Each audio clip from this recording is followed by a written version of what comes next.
Yeah, Jubilee TV official, check the mic, 1, 2. Sa digital landscape, ang boses nyo ang dala ko. Headphones on, mga matay nakatutok, puso'y handa na. Jobelito TV official, reactor ng kalingap. Tayo'y maghatid ng liwanag sa bawat sulok ng Pinas. Isang tinig para sa bayan, advokasy ang wagas. Jobelito TV official, reactor ng kalingap. Ang inyong reactor ng kalingap. Yeah, reactor ng kalingap. Okay, so ayun. Yan what's up mga kabagis, this is Jubilito TV Official at eto na naman po muli ang isang edisyon po ng ating reaction video mga kalingap at kabagis. Pero bago po natin simulan, shoutout po muna natin Kuya Val Santos Matubang, Ate Edna Vlogs at Kalingap Rab. Syempre po sa ating mga kalingap netizens, mega love shoutout po sa inyong lahat. So ito na nga mga kalingap at kabagis for today's reaction video. Gawa lang po natin ng reaksyon at muli po pagbibigay ng ating personal opinion patungkol po or regarding po dito sa live ni Kuya Mel na kung saan ay meron po siyang ipinarating na nakakalungkot na balita, no mga kalingap at kabagis, dahil po ang dati pong beneficiaries ng kalingap na na-scout po nung dati rin pong kalingap partners na alam naman po natin na na-comatose, no? Pagkatapos pong manganak, mga kalingap at kabagis, ay meron pong nakakalungkot na balita, no? Si Kuya Mel patungkol po dito. And at the same time ay isisingit po natin yung pong issue, no? Patungkol po sa di umano nawawalang 5,000 na bigay di umano ng sponsor para po dito, no, sa yumaong dati pong beneficiaries ng kalingap at ngayon po ay pumanaw na mga kalingap at kabagis, no. So himay-himayin po natin yan dahil magkasunod naman pong binanggit ni Kuya Mel itong usaping ito at magre-react lamang po tayo sa mga binitawang salita ni Kuya Mel patungkol dito mga kalingap at kabagis, no. So siguro hayaan na lamang po natin si Kuya Mel ang magbalita sa atin. And shoutout sa iyo Kuya Mel, ako po muna ay gagamit ng yung video clips para magkaroon po tayo ng reference sa ating nire-reactionan, no, ngayong araw na ito. So without further ado mga kalingap at kabagis, play na po natin to. Narito po si Kuya Mel. Yan kay Vanessa,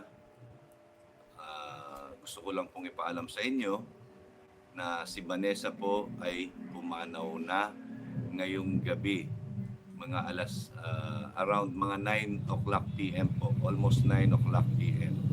Yan. Okay. So sabi nga po ni Kuya Mel dito ay si Vanessa daw po, no, ay pumanaw na around 9 o'clock ng gabi. So upon recording this video ay na po, no, pag in-upload ko po ito ay kahapon po, no, kahapon po ng gabi na matay dito pong si Vanessa, sabi po ni Kuya Mel, mga kalingap at kabagis, no. So medyo matagal-tagal din po yung kanyang naging laban, no, sa pagiging comatose at siguro po ay hanggang doon na lamang po talaga, no, ang ipinahiram na buhay ng ating Panginoon dito po sa batang ito, no. Nakakalungkot man pong isipin, pero ganun po talaga ang buhay mga kalingap at kabagis, no. Tanging Diyos lamang po ang nakakaalam kung kailan po talaga, hanggang kailan lang po tayo dito sa mundong ibabaw.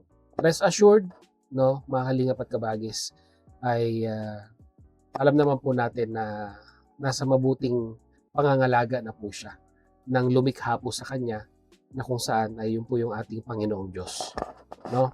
At sa pamilya po, taos-puso pong nakikiramay, no, si Jubilito TV Official sa mga naiwan po ng mga mahal sa buhay ni Vanessa at pakatatag lang po, no, pakatatag lang po tayo dahil parte po yan ng ikangang pagsubok ng ating Panginoon na dumarating po, no, sa ating buhay, no.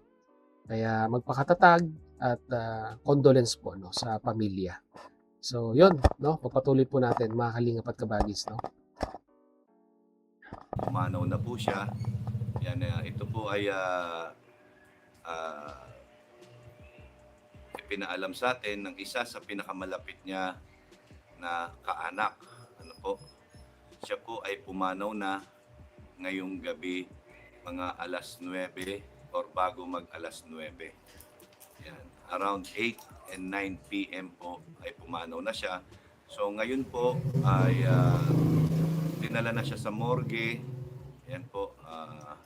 Gusto ko lang pong ipaalam sa inyo na si Vanessa po ay pumanaw na. At regarding po doon sa sinasabi, Ito na po yun, no, mga kalingap at kabagis. Ito na po yung usaping di umano'y 5,000 na kinupit daw po, di umano, ni Kuya Mel. No? Kinupit, kinuha. Basta may nawawala daw pong amount sa supposed to be na dapat po sana ibibigay dito po kay Vanessa. No? Sasagutin na ni Kuya Mel dahil alam naman po natin na may kumakalat na video na in-upload po nung kasagutan ni Kuya Mel dito na in-interview yung nanay ni Vanessa na kung saan ay tinatanong po kung meron po ba daw natanggap, no? May mga natanggap po bang halaga na galing dito kay Kuya Mel. So ito na po yung sagot, no? Ito na po yung sagot ni Kuya Mel, no? Actually, mga kalingap at kabagis, no? Dito sa mga previous live ni Kuya Mel ay naglatag naman na po siya, no? Ng mga katibayan na kung ano man yung natanggap niyang pera ay nakarating naman po doon sa tinutulungan, no? Pero allegedly ay pinupush pa rin po sa kabila na may kulang daw po, no? Mga kalingap at kabagis. So ito na po yung sagot ni Kuya Mel patungkol po doon. Narito po yun. ni Iking na pera, yan po, aabangan nyo, isasampal ko po sa pagmumukha niya ang ebidensya ko. Sasampal ko po sa pagmumukha niya ang ebidensya ko. Lahat po ng nagbigay sa akin, yung sinasabi niyang 5,000 na nawawala, may resibo po ako niyan. At pinadala ko yan sa mga nagbigay kay Anita Reyes, Ana Rita Reyes, kay Lila Sheena, at kay Ma'am Nancy Chen.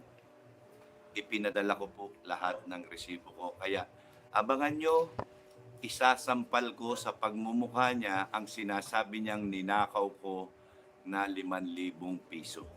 Okay, so 3 major sponsors ang nagpaabot ng tulong at lahat po ito ay sabi nga po ni Kuya Mel ay may resibo na kung saan ay hindi ko po alam kung ano po ba yung ibig sabihin ng isasampal. Literal po bang pupunta siya at isasampal yung resibo? Hindi po natin alam kung ano po yun. So, tignan natin, mga kalingap at kabagis, ang tabayanan natin bukas or ito po, no, upon uploading this video, siguro maaga or hapon, hindi po natin alam. Ang tabayanan lang po natin kung ano yung ibig sabihin ni Kuya Mel doon po sa salitang isasampal niya po, no, itong mga resibong ito.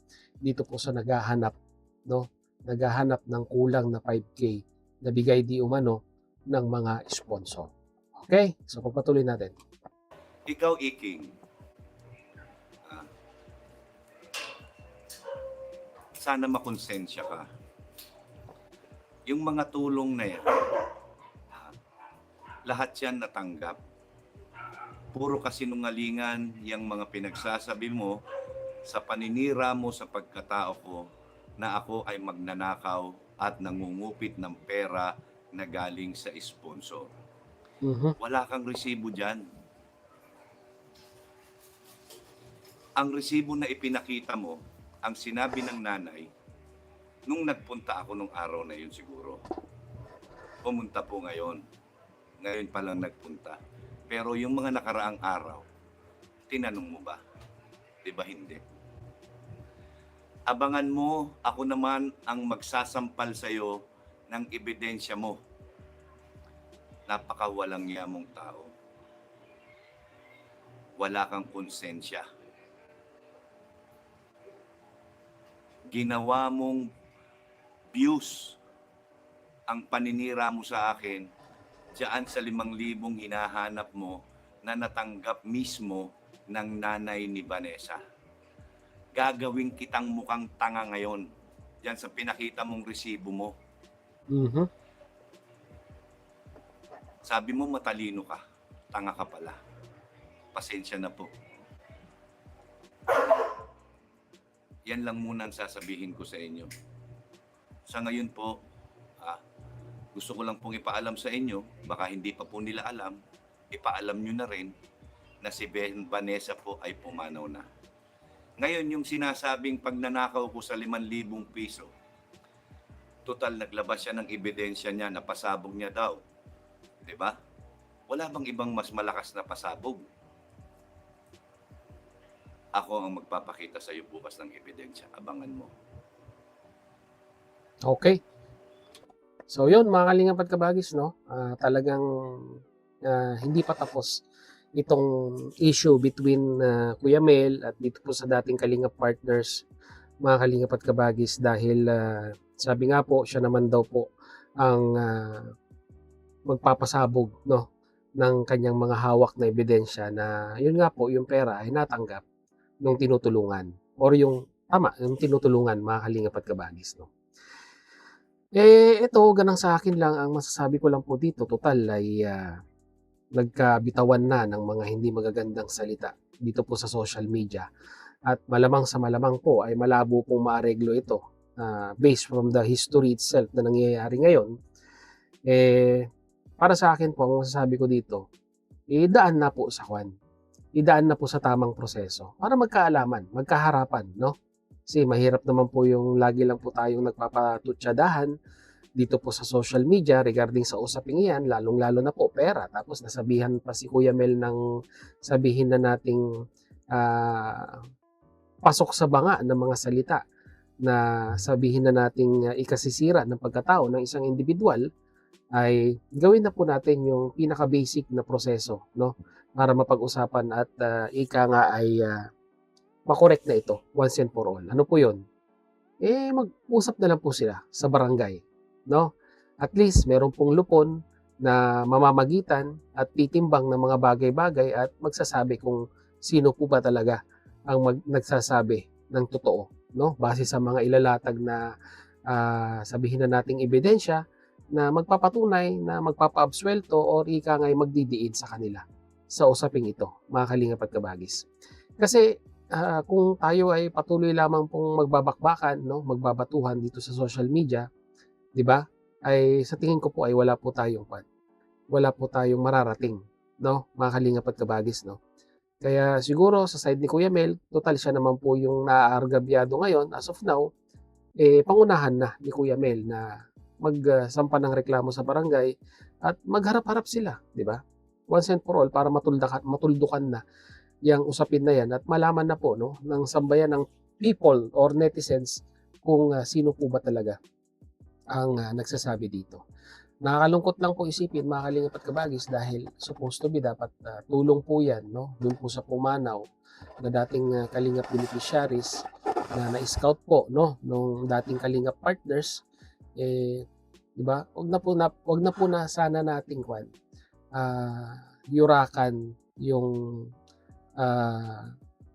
pagpanaw nung dalaga po or nung dating beneficiaries po, no, nang dahil lamang po sa usapin sa pera, no, mga kalingap at kabagis. Dahil nakakalungkot lang, dahil syempre, di ba, pumanaw na nga po tapos ganyan may issue pa, parang ang pangit naman pong tignan, no, kahit sa anong aspeto, mga kalingap at kabagis, no. So, yun lang po ang aking opinion dito at kagaya po ng dati, your opinion matters, at maglagay din po kayo ng inyong opinion kung ano po ang inyong masasabi dito po sa usapin na ito, mga kalingap at kabagis. So yun, muli maraming salamat dahil sa dulo po ng ating reaction video ngayong araw na ito ay nasamahan niyo po muli si Jubilito TV Official, at muli po nagpapaalala po ang inyong host. Kung hindi pa po nakasubscribe sa ating YouTube channel ay subscribe niyo na po, Jubilito TV Official. At kung nagustuhan niyo po ang ating reaction video for today, mga kalingap at kabagis, ay paki-like and share na lang po, no? So yun, hanggang dito na lang. Once again, this is Jubilito TV Official, proud member po ng Team COS at ng Team BIOS ng Kalingap. As I always say, mga kalingap at kabagis, peace, God first. God bless po. Bye!